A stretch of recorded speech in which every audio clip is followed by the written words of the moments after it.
Ooh, that he just slammed the guy. He just cut that guy in half?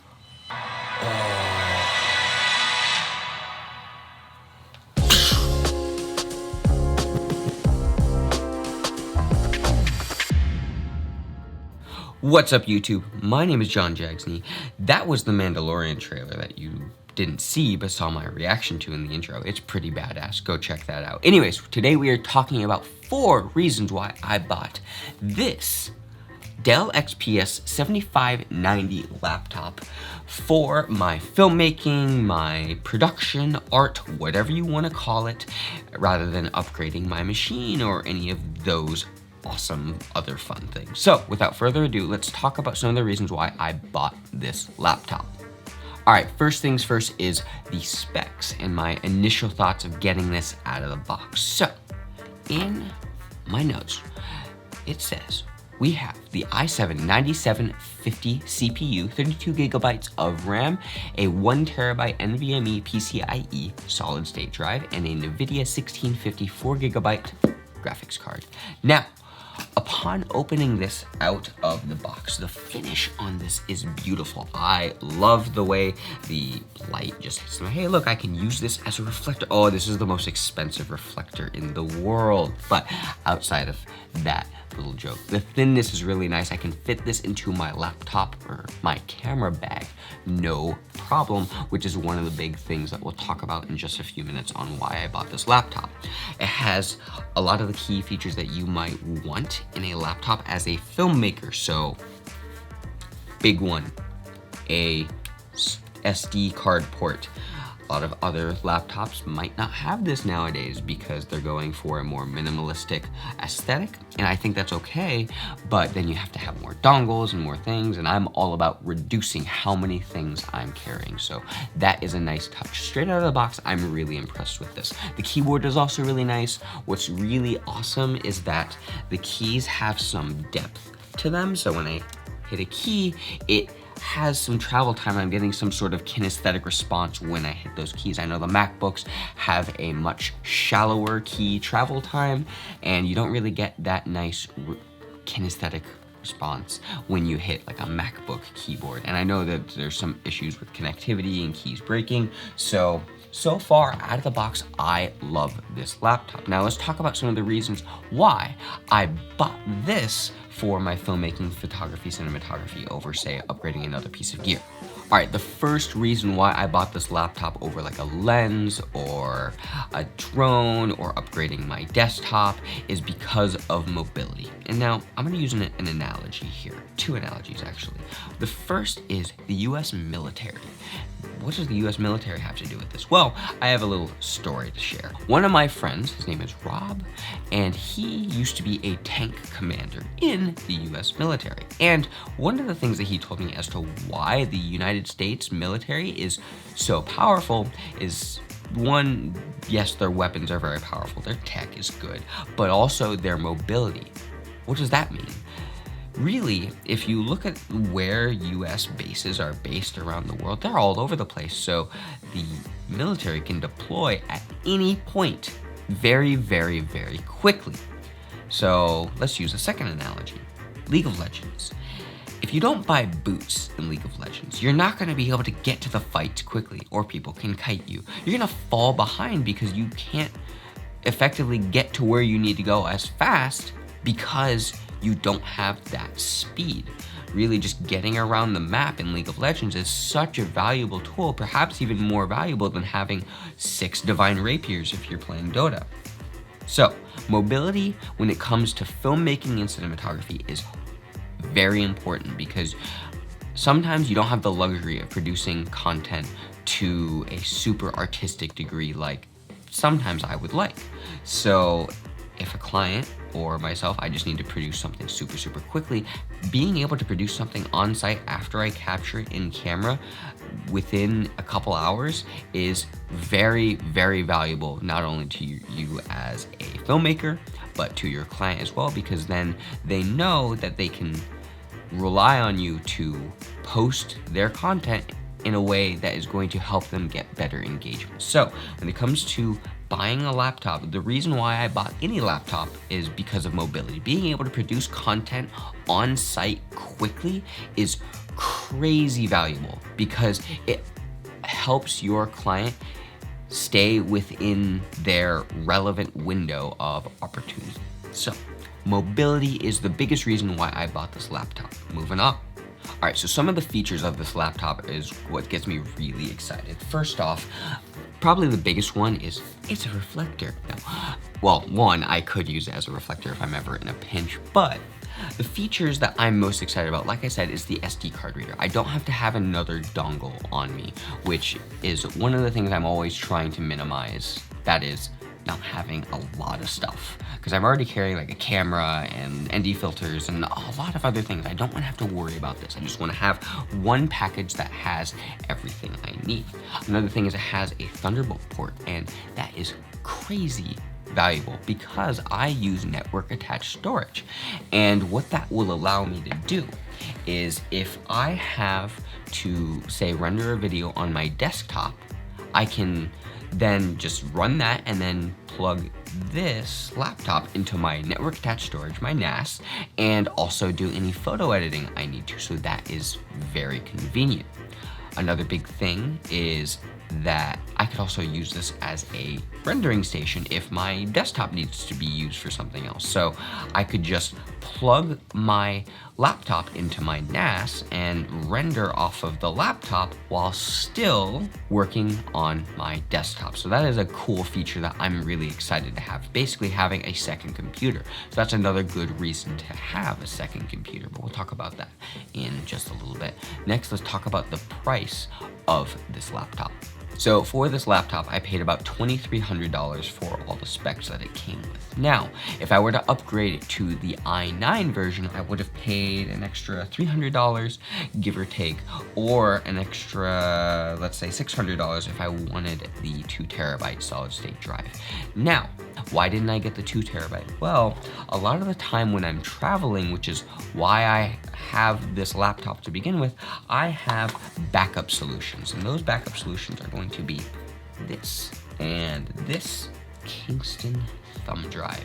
And this is where most, if not all, of my backups live after the SD cards. And I never format SD cards while I'm on a trip. I make sure I have enough SD cards to go, and if I ever run out, then I back up more things onto the laptop, and that's like the non-crucial stuff. I always have backups.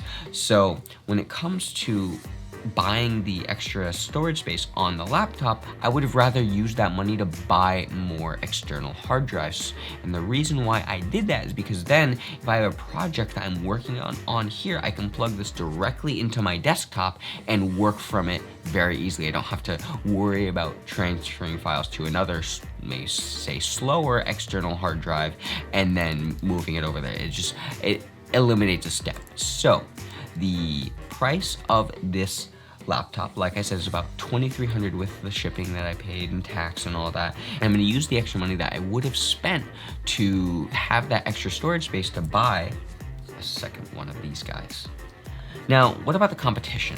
The competition I was looking at was the Razer Blade 15 or the MacBook Pro.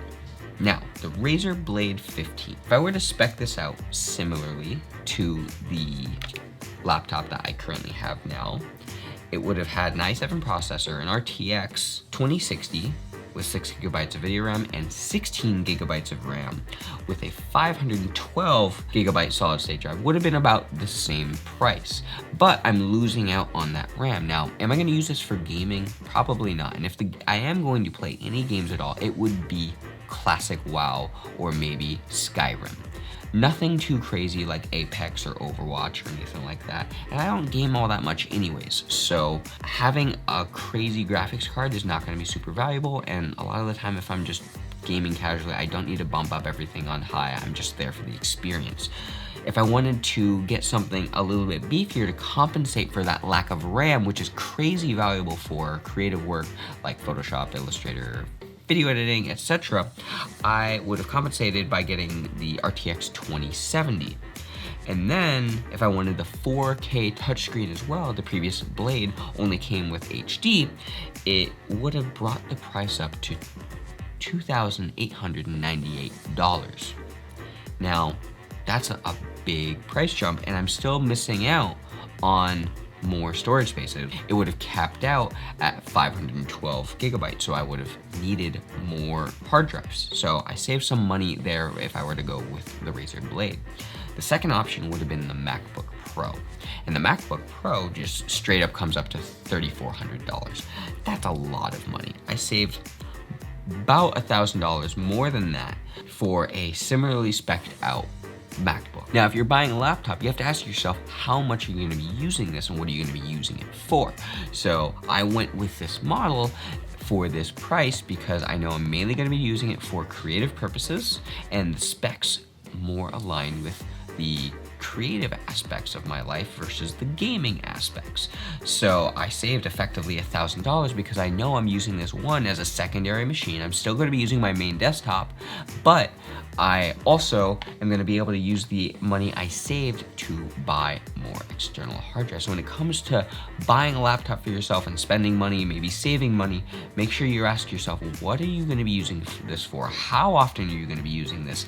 And what is going to be the best bang for your buck in the sense of specs? So if you need a lot of storage space, say you're doing a lot of creative work, going with some external hard drives might be a good decision. And the last feature I want to talk about is this is effectively a secondary editing machine. It's like insurance. So if, say, my main desktop were to die, I still have a second option because I run most everything off of my NAS. I can plug directly into that via the cables, the Thunderbolt cable, and just work as I need to on the laptop if my desktop, let's say, dies or is rendering something, or vice versa. I can use this laptop, plug it directly into my NAS, and use it as a rendering machine while I'm still using my desktop. Now, that is a luxury that I am fortunate to have, but really the mobility aspect of this laptop is the most valuable. But that's something to consider. Now it's just another feature that I can use so I can stay more productive and be more efficient by using this laptop as a secondary machine to do other things that will alleviate the pressure on my main desktop. It's not a crazy big upgrade as far as efficiency, but it's one of those things that having that option is going to be very valuable because then I can render things during the day while I'm still using my desktop creating other things. All right, so let's wrap this up and I'll give you my final initial thoughts on the Dell XPS 7590. All right, so my first impressions of this laptop are pretty high. The finish is beautiful, the keyboard is really nice, the features of the USB ports, the Thunderbolt port, and the SD card reader means I'm not carrying as much, which is one of the things I'm always trying to do with my footprint on gear, so I'm traveling with less, which is always valuable. The specs are more suited towards my creative needs. I don't have a crazy beefy graphics card, but I'm not gaming all that much, so I won't need all that graphics power. And if I were to game, I'd probably end up playing classic WoW anyways, so not that big of a deal there.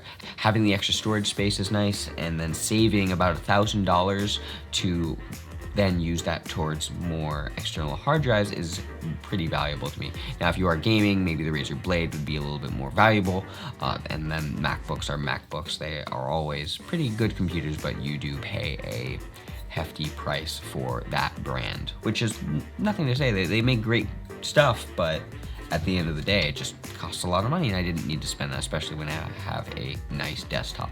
Lastly, having a second editing machine, an insurance machine, so to speak, or just my desktop is rendering something, or my laptop can be used now as a rendering machine while I'm working on my desktop. So I have a lot of options, and that's just an extra luxury of having a laptop if you have a big desktop. But overall, I'm excited to get started using this laptop. I will come out with a full review on it in the next couple of weeks after I've used it a little bit more, maybe after I get back from New York Comic-Con. But so far, it looks beautiful. It feels beautiful from the quick amount of photos that I've edited on it so far. And I hope this video was useful to you. If it was, let me know in the comments section down below. If you learned something, also let me know. If you want to learn something more, if you have any questions for me, let me know. If you see that thumbs up button and you want to punch it, that'd be really appreciated, but not necessary. I do appreciate you sticking around and watching this video. And if you do hit that subscribe button, I try and come out with at least 1, maybe 2 videos a week, and I talk about After Effects, Premiere, Adobe things, and creative things, and yeah. So, thank you very much. Again, my name is John Jags, and I will see you beautiful people in that next video. Bye! Put the place up.